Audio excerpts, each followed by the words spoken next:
This episode of the Off Course podcast is brought to you by Evolve Golf. They're a company who is absolutely committed to making products that are better for the player, the course, and the planet. You've probably seen some of their divot tools, ball markers, motion wool socks, leather works, and my personal favorite, the Epoch Golf Tee. You should go over to www.evolvegolf.com and see all the fantastic products they have that you might love to incorporate into your game. Hello, you golfing legends, and welcome back to another episode of Oh God, dude, I am a mess today. I can't even get into the actual episode. We are the Off Course Podcast, and joining me this week is Mr. James Miles. He is a staff writer on THP. You can find his unreal articles on there, including his new education pieces, which are really, really interesting. There's a fantastic bit of information on sound and feel over there. James, welcome to the show. I think it's the perfect intro for me. I'm a mess anyway, so hey. Listen, this was nothing about this episode has been correctly planned. An hour ago, I was watching my kid hit a grand slam in baseball. By the way, I like baseball, so that's fun. Strike out 6 batters. And I realized everything I had done to this point meant absolutely jack shit by comparison. I had no idea that my accomplishments would mean so little when my kids started excelling at anything. And you are now here to sort of tolerate that for the next 40 minutes of your life. How do you feel about that? It's perfect. It's perfect. Well, being that you're Uncle James, I suppose you'll give a little bit of leeway there. I'm pumped, man. That's freaking awesome. Those are like big time memories. We had this whole show set up. It was going to be an afternoon show. It's now an evening show, which means a couple wobbly pops are currently being taken in. I also have a flight tomorrow. We could have done this in person, frankly, but I guess it's good that we're going to do it this way because I'm coming to Oklahoma to play in your member guest. I'm popping my member guest cherry. It sounds like with a kayak this time, which is fun. We will need a canoe and we will need life vests and just to hold on for dear life. Man, what a weird year it's been. 2025 has been a lot of firsts for me, and a whole lot of weather. How has your year started, James? It's been start and stop so freaking much that it is the most annoying thing I've ever seen. I've got things that I want to prep for, and I guess I don't have an excuse because I've got indoor setup, but it's just like we are in peak temperature season. So I want to be outside. I want to be doing, everything outside. And I have for the sake of it, with all the moisture that we've had here, I've gone out and gutted it out and walked through the mud, and that's just not very fun. So yeah, I've been threatened to bring all versions of rain gear. You better have the rain gear. Potentially an oar. I'm pretty sure I have to paddle as well. Yeah, it's been a sort of frustrating start to the year. I like it here because if you can dance around the rain, you have the ability to walk more. We have cart rules on the weekends, which support pace of play, but subsequently, if the carts are on the path, usually that means half the people bail. So pace of play is pretty excellent. You get to walk. So it's kind of like it's a hit or miss, win and lose. But yeah, it's been kind of a weird year. But I'll say this: all credit to the guys at my golf course. We got new bunkers this year that are draining phenomenally, and yeah, I think it's in some of the best condition I've ever seen, which here's the problem with that, James, is I feel spoiled now. The putts roll end over end to the point where if I'm really rolling it well, it feels like that ball's glued to the ground. You know what I mean? Yep. You're a good putter. Of course, you know what I mean. There is that off-season acceptance where the ball bounces a lot and it's like, whatever, man. It's the season. Now I have no excuse. It's either glued to the green or I'm doing it wrong. Yep, that's about where we are right now too. Like that's been the saving grace of all the other stuff going on with how much rain and everything we've had, is that the greens are in really, really good shape. So I try to live and die by that the last week and a half. That's just kind of been where it's my happy place, I guess. Is a good way to put it. So I noticed, and actually our mutual friend, we call him Pops at this point, I guess. Old bud. He he's been sharing some info about some challenges your course has had. I don't think anyone had a great summer last year based on how brutal it was, but did you guys lose some grass around your greens? Our winter got us. We had some winter kill around the Mm. green surrounds. It's the suck of it is it's the second year in a row, and they tried to plant some fescue and protect some slopes this year, and the winter wasn't as bad, but uh, everything got sodded so late last year.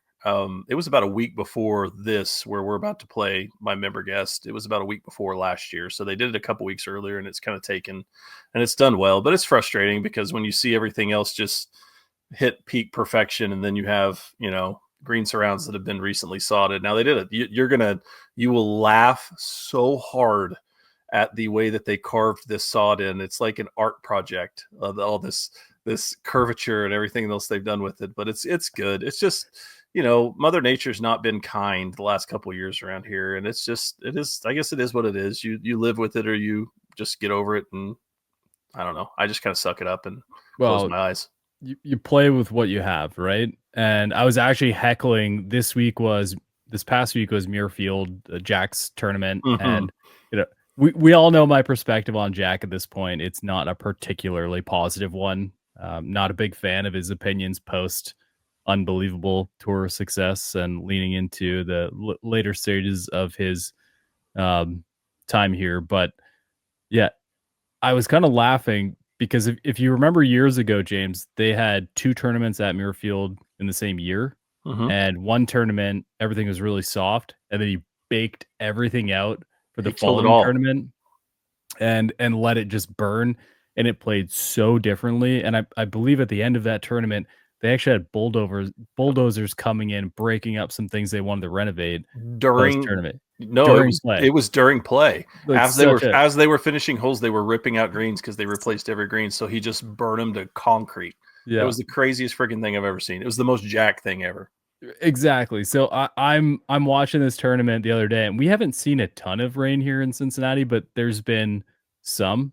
So when I watched these balls, like mud balls everywhere on Mhm. day one, I'm like, okay, Jack, you water a little harder there, bud. And apparently, Columbus has got a lot of rain, so I guess I owe him a beer for that one.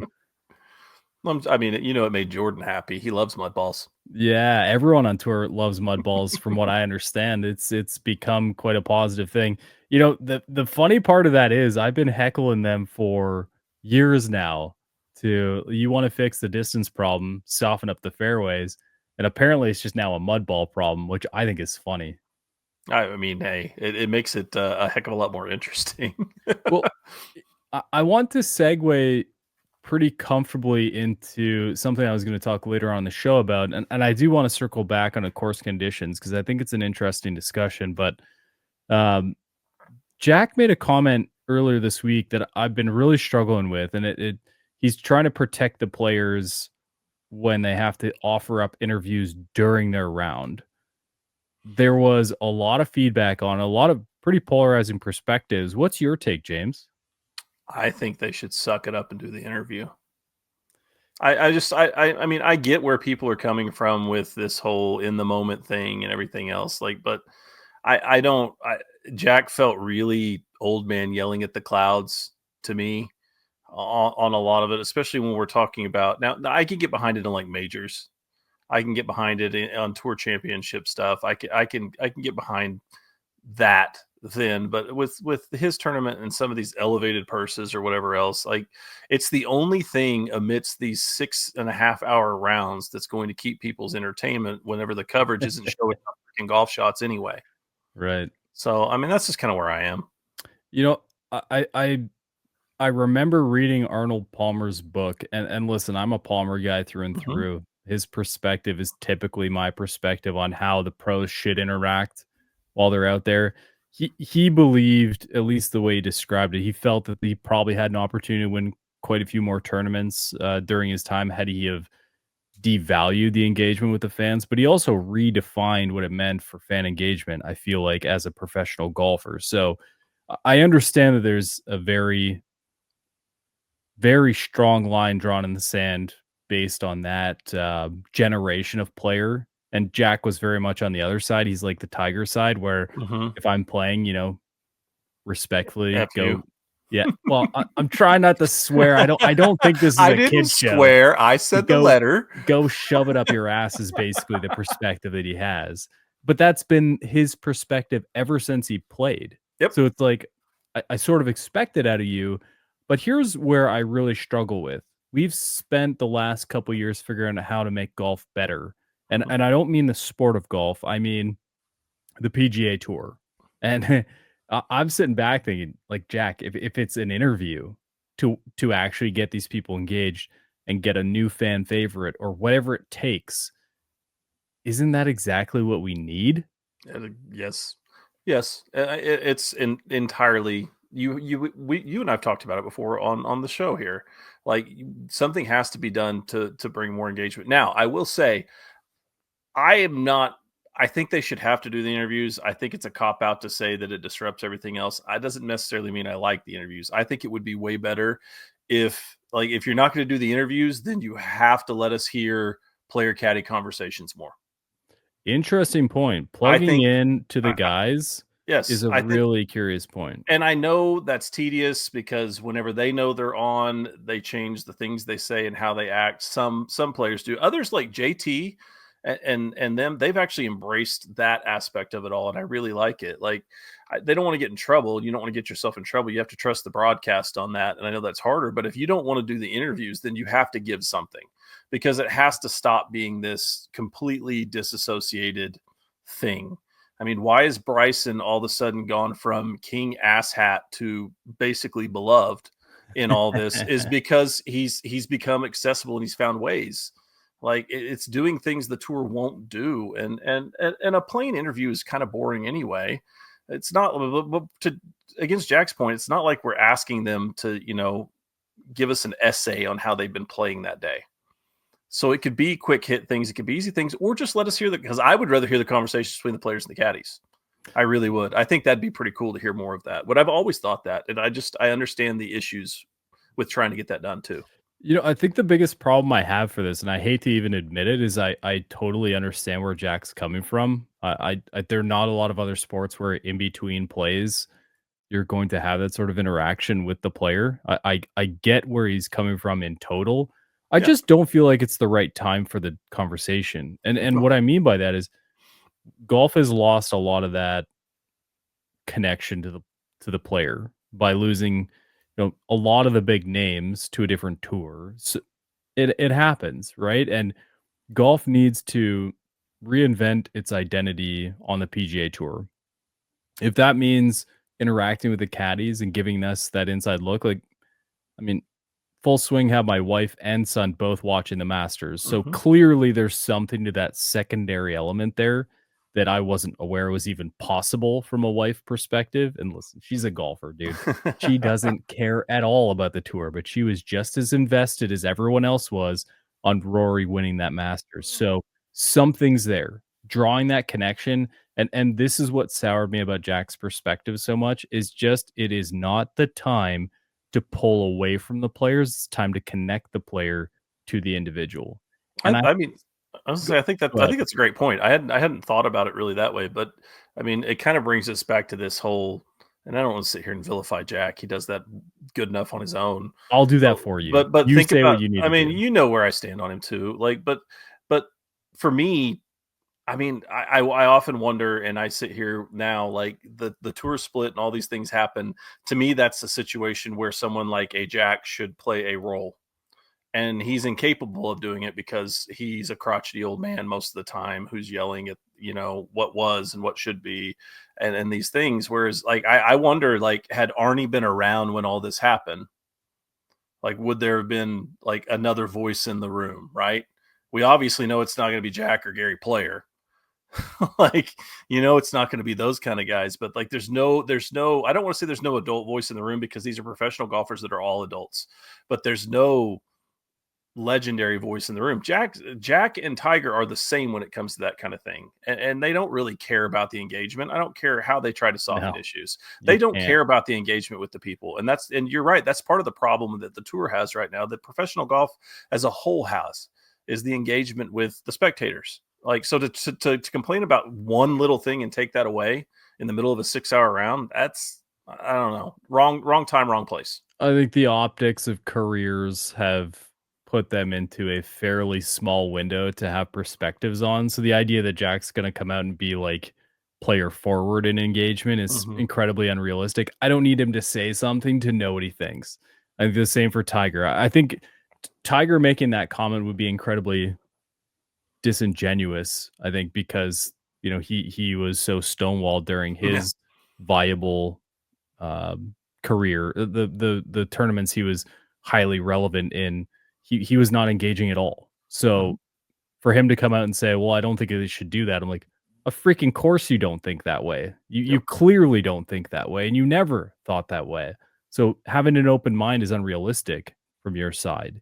And I think that's the challenge here is we need people to speak out who feel differently, to provide different offer solid alternatives to propel this tour forward instead of um, you know maintaining the current trajectory Yeah.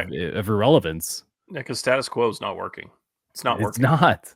Yeah, I I mean, don't care what for anybody for says. It's not working. for Bryson to go full, you already mentioned his name once. Whatever he did, like the PGA Tour should hire him as a consultant. Because I remember 2 years ago, everyone hated Bryson. Yep. They thought he was a total turd. I remember defending him all the way up until Antgate. Um, that he was a decent guy. And then he goes away and suddenly everyone loves him. Like But even in his full onesie Reebok jacket, people still loved him. I don't get it. But the thing about that right there is even when he did go away, people still thought he was a jerk and an ass. It wasn't until the midst of after he'd gone away, like he was not automatically embraced on live for what he is now. Like that transition started to happen there. And it's because the only thing it can be is because there is more given to players, like we've talked about, to be able to put themselves out there and to market themselves where the tour does not want individual players marketing themselves. Yet they don't know how the hell to market a player.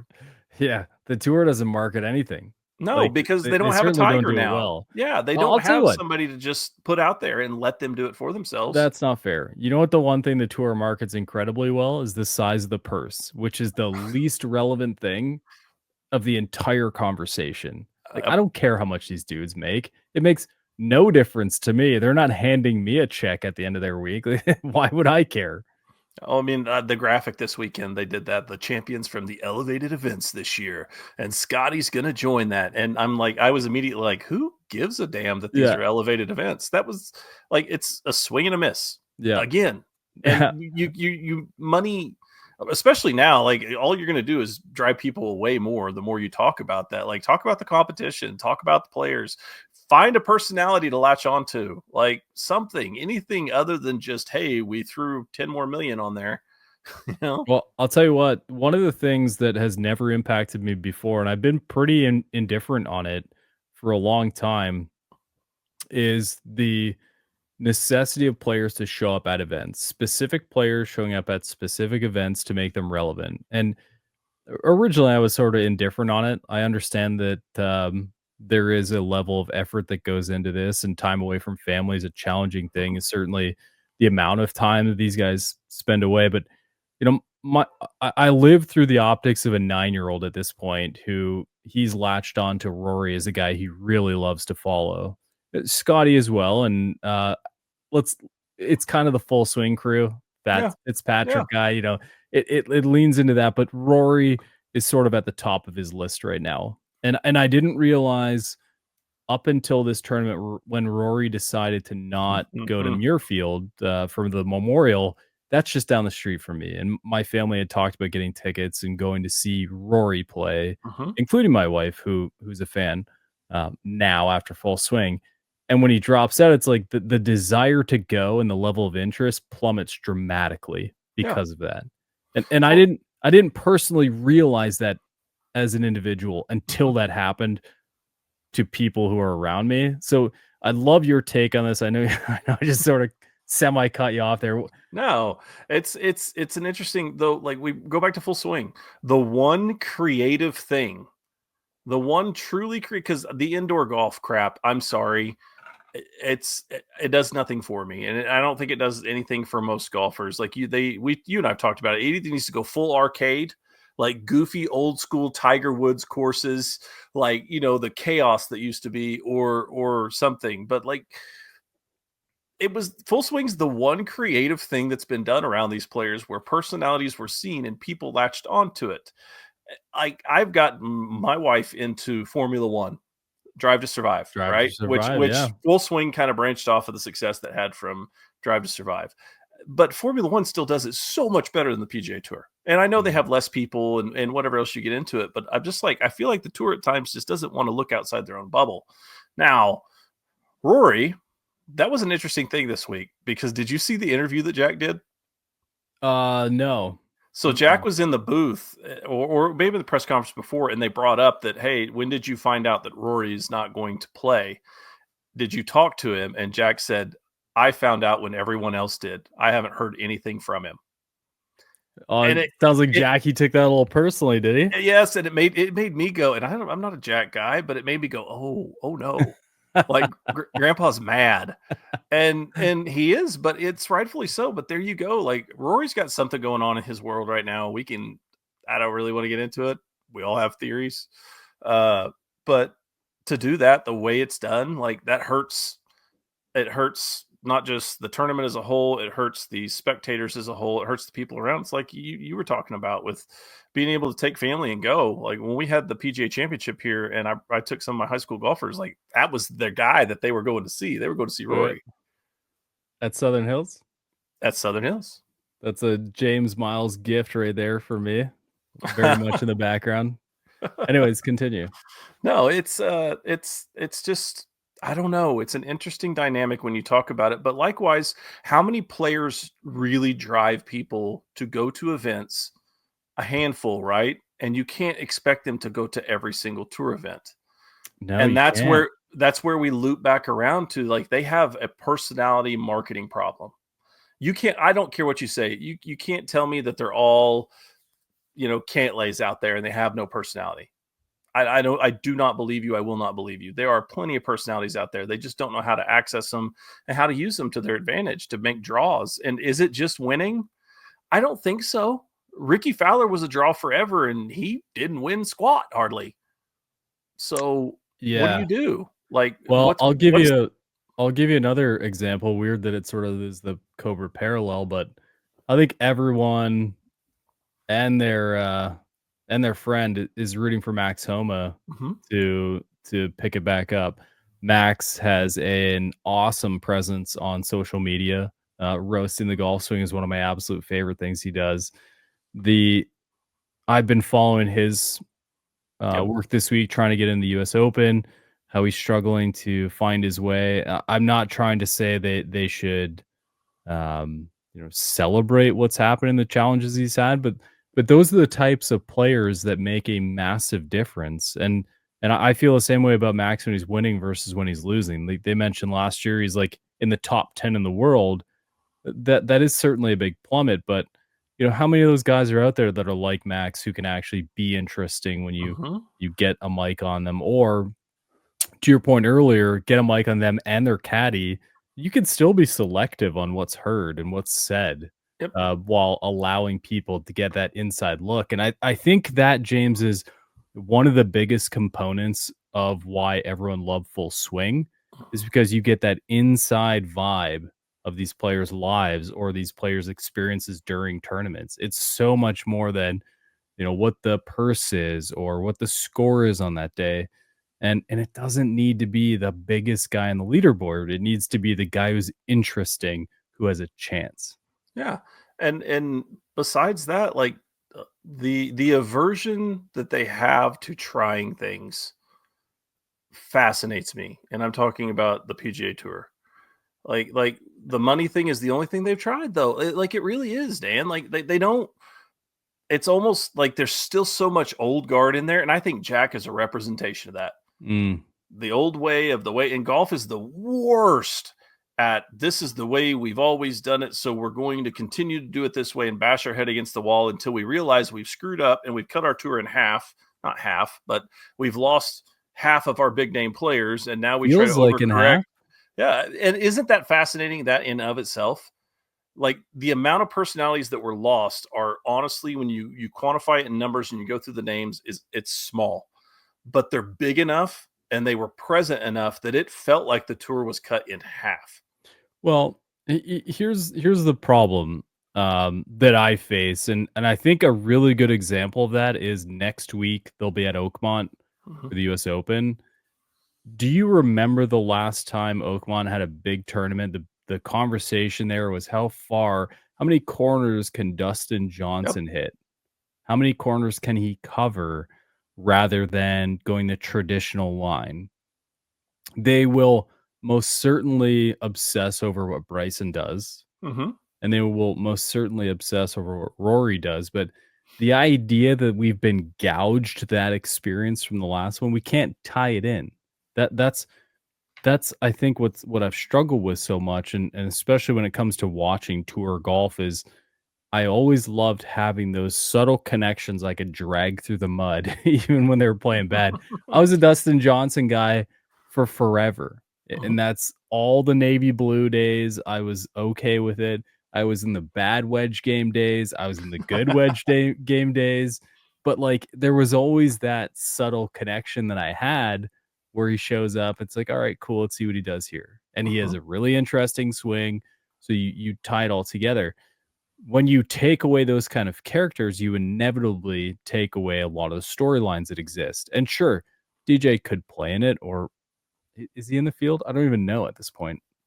That's a great question. He might I be. But the point is, you need to find those guys that still exist on tour and give us reason to chase what they're doing, not just what Scotty's doing or Rory's doing or Xander's doing. Like you can't rely on the guys at the top to create the all-out interest. and it feels like that's what it's fallen back to. Like, I mean, we are watching Scotty, like, do generational things. He is doing generational things. Like, he's there are 3 players, or what, 4 players that have won this many this quickly, and, like, all legendary. And you're putting him with Jack and Tiger and some of that stuff. Not saying he's Tiger, not saying he's Jack, but what he's doing is legendary. But there's still nothing beyond to connect to. And I remain fascinated because there are so many. I don't know if you watched any of the college stuff this last week. Like, there are some guys coming, and they're turning pro now, and they have unique moves, and they have power, and they have personality, and all these things. And I'm just like, why are you not finding ways to draw that out of a Ludwig that you have right now? Why are you not? And I know it, they're not playing well. They're not playing well, but that's the Max thing, right? Max is not playing well, but Max is still an attention draw. Victor should be an attention draw. You have these names that should be attention draws, but I genuinely think they have no clue how to go about it. And anybody who shoots an idea out to them is probably shot down immediately and told they're an idiot. Yeah. Yeah. They get their email forwarded to Jack, and he says no. Is what happens.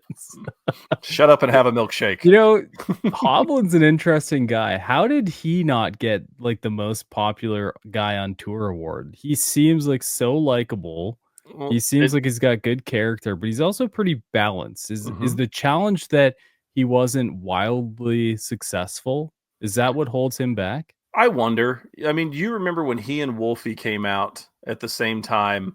Wolf got the big win, right? And Mhm. with that quirky swing, and we all thought, here we go, here it is. What if Victor had got the big win early? Mm. Like, how does that change things? Because now Victor started to get the stigma of, well, he can't finish a major. He can't finish a major. I hate it when we do that. It's the most played out thing ever, right? But it makes you kind of wonder, what if, like, if that was the thing that stymied that becoming, because he's I can tell you, having met him, like, he's exactly what you think he is. And it's just he's a big goofy kid. Just a And it goofy, and happy to it's be there kid. and Like, it's the perfect personality that you need to, like, latch to, because yeah. as good as Scotty is, Scotty's not a personality. Scotty will tell you he's not a personality. The most personality we saw to Scotty was him being arrested, and then this week his wife handing him a poopy baby and him talking about sometimes it happens. Like, that's the most personality we've seen out of Scotty. Yeah, I think Scotty's very laid back in a lot of ways, but I think Scotty also dishes it a bit more than we get to see, which is kind of a bummer. I feel like there's more to that story that we get publicized, and maybe he's careful with it, Yeah, I but think he it's just probably it. seems to be a good old boy who hits the hell out of the golf ball and wins golf tournaments, and even Jack Nicklaus would agree, since we're dogging him all episode today. That's just great. Way to go, Jack. Man, I don't know. I hope we get a good US Open. Yeah, I think DJ's in the field, and he won it, what, 9 years ago now? God, that's forever ago. It But I feels like it sure was longer. I sure remember it. It was a heck of a tournament. I'm really hoping for another good one.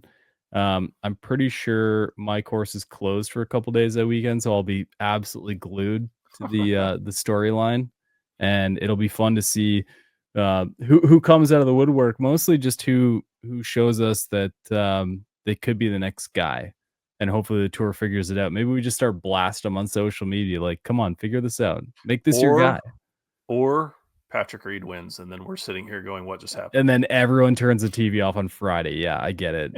That would be just the absolute icing on the cake of misery right there. I don't even know what to say to that, James. Right? Why do you gotta Isn't it depressing? ugh, all right.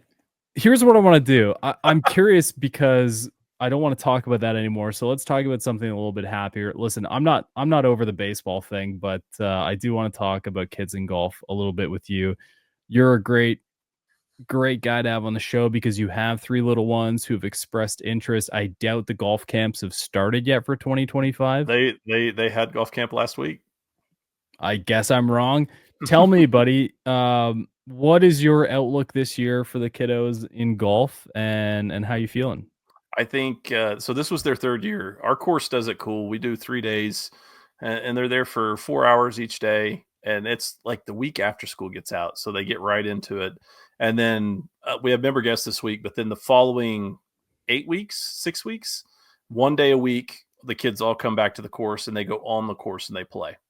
So they do Okay. their 3 camp days, and then they break them into. They had like 87 kids this year, which is just a gargantuan group. But my kids, not only were all the high school kids helping out excited to see Magnolia uh, specifically, but all 3 of them did really, really well. So like it's finally hit that point of okay, now we can go out in the evening time and we can go. You can either just ride in the cart with me until you want to do something, or we can go out and play a couple holes. We can load Amanda up with it, and everybody can just kind of go out and have some fun with it. They know enough. They're aware enough of their surroundings. It's not about how well they hit the ball. It's never been about that. It's just how it's getting them to the point where they are aware of everything going on around them in a golf course. It And I think we're there. We'll see. Timing is interesting, right? Like, I know it's a little different with 3 for you, but I have a really big issue with that. I'm incredibly cognizant of everyone else around me. Mhm. The last thing I wanna do is be a burden. If you wanna torture me for any amount of time, have me join your tea time, and let's be the slow group out there that will absolutely murder my soul. Um, that is a huge, huge problem with me. So, I have one boy, he's 9, he will be 10 this year, and the first thing we did was talk about golf etiquette. There Mhm. are things you can and cannot do out there. There are things you're there are plenty of things that support you being on course that doesn't burden anyone around you and shows the people behind you that you are willing to stay out of their way when you possibly can. Um, and I unfortunately for my boy, I've sort of hammered that into him for the last couple years, but he's at the point, man, where his expectations might be higher than mine are for That's pace of awesome. play.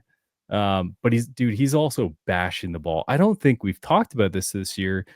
This kid is hammering the ball. James, you know that moment when the kids stop hitting the ball or swinging? They stop What swinging at the ball, what's and they the right start hitting word? the ball. When they stop making contact with the ball, like the ball gets in the way and they start hitting it, Mhm. and that thing start the driver starts to make a totally different noise. Mhm. This is the year. Like, he is hammering the ball. We have this amazing thing, and listen, if you guys out there are not big on junior golfers. I understand it. Please bear with me. Um, it might give you a better optic the next time you're out there seeing kids with their parents, and hopefully they're trying to teach them the right things. But I'm gonna go back to gushing about my kid real quick. He, PGA junior tees is one of my Mhm. favorite things. They set up all around the course in distances that are completely acceptable for kids. And I've created this rule with my son Calvin that when he gets to a point where he birdies a hole from the junior tees, we'll take him back, and now has the option of hitting from the red tees on that hole, which is amazing.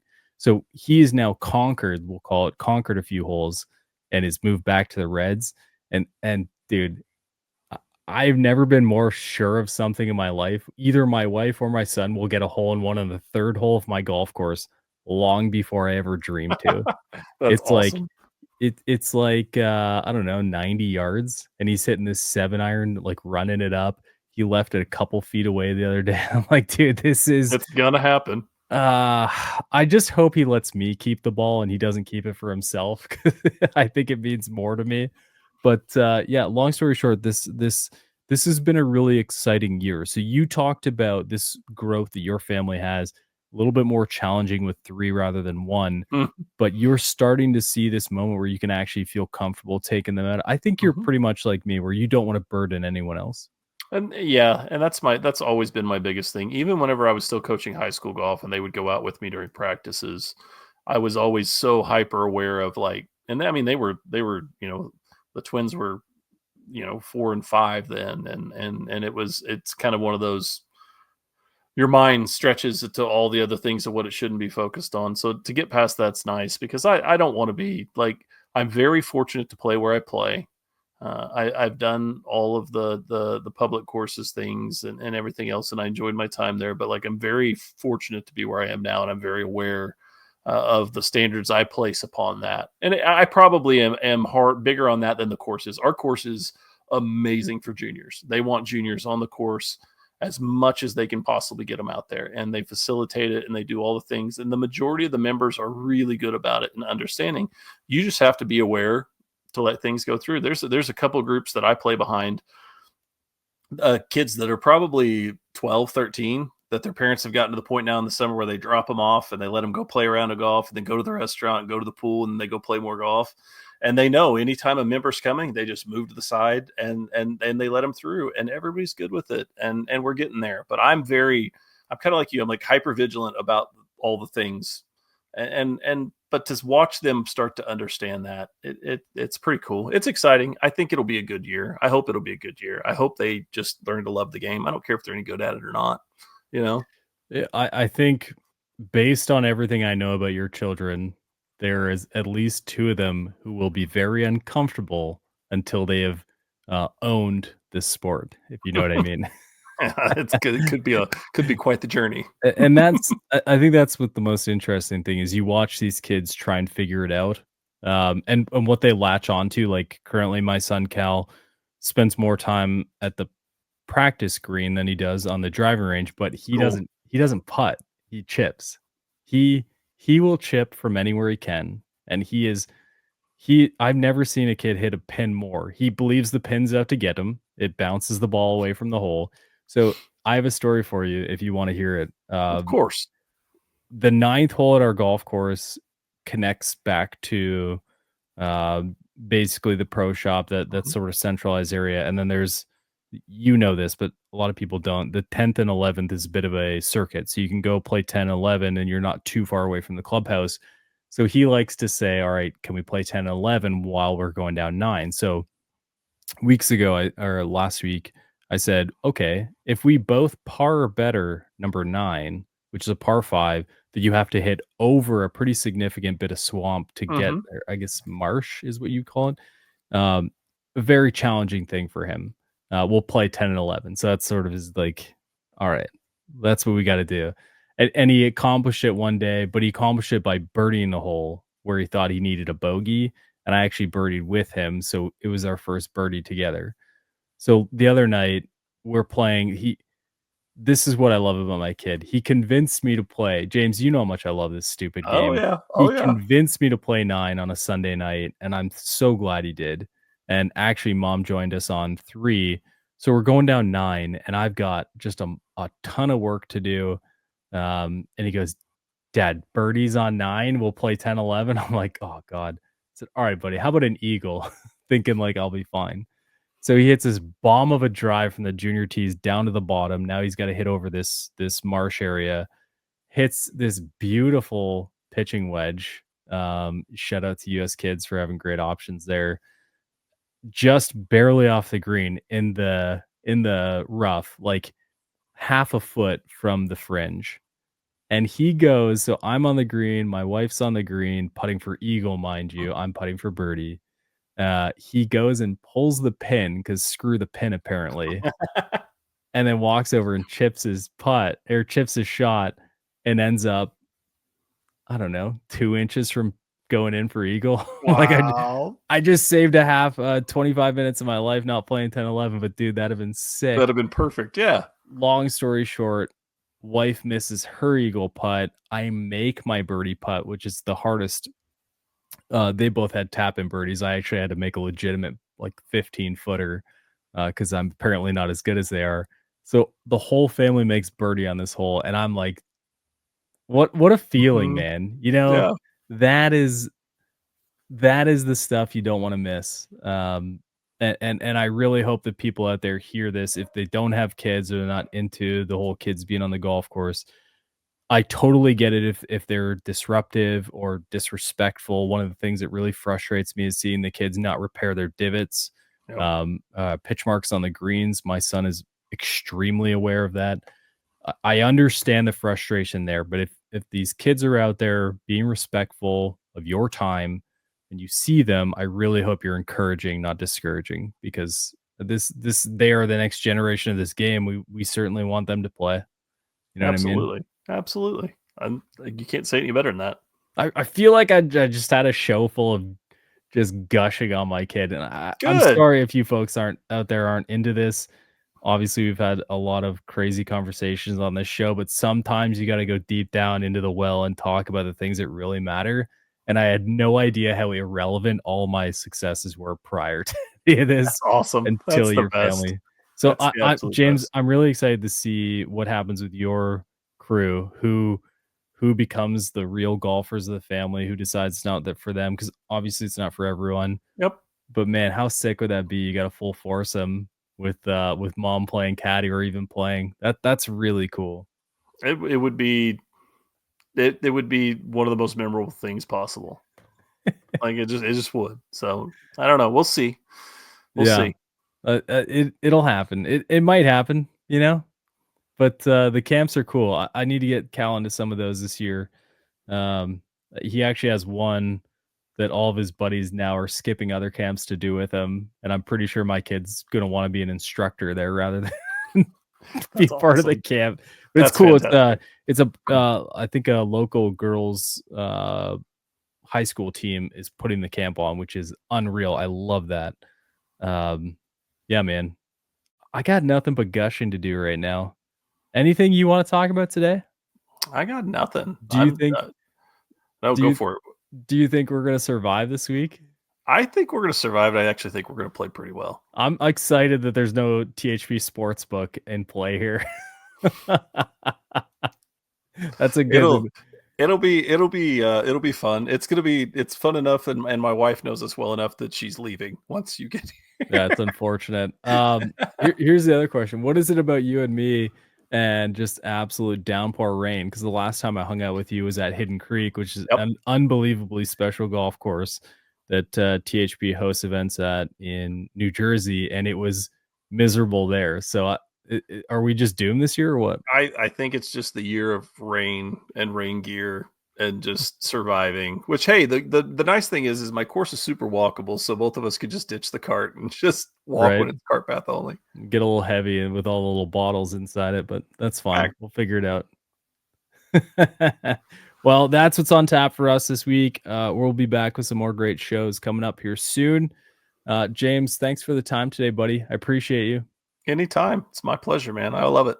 I really mean this. If you're looking for interesting content to read, the Hackers Paradise articles, the homepage is phenomenal. The guys bring out all kinds of great content, including James's new education pieces, which are ridiculously good reads if you want to learn more about product design. Get your readers Um, ready. and my goodness, was the first one a doozy. In fact, I've really worked hard not to use that as like a hey, go read this, then come talk to me conversation starter with some folks from my club. So, but Sound and Feel is a crazy one. Definitely go check that out. And buddy, I can't wait to see what you have up your sleeve next. Yeah, it'll be fun. It'll be fun. It's the start of something pretty cool. Awesome. Hey, if you guys are playing golf this weekend, have a great time. If you're playing golf with your kids, make sure they know that you love those moments together because man, what a cool experience that is. And I look forward to hearing some of those stories if you do play with them or you see a junior play and you're impressed by them. Tell us about it on the THP community. We'll definitely have a thread up and talking about this podcast as we heckle Jack one more time before we say goodbye. We'll see you guys next week. Now it's time to send it over to Don Brown for this week's Shaft Education, brought to you by True Temper. What's going on, everybody? Jackson Bragg here, substitute teacher for Shaft University. Today we're talking about torque and why is it important. So first let's talk about torque. Torque is the resistance to twisting during the swing, typically used for graphite shaft specs. The lower number torque, the less twisting, firmer feel. The higher number, more twisting, soft feel, affecting consistency and confidence for the players out on the course. Why do we care? It's the driver of feel in a graphite shaft. That controls your tempo and twisting depending on your swing speed as a player. It plays a huge role. For more information and understanding, go get fit, learn why a custom fitter may put you in a shaft profile that best suits you.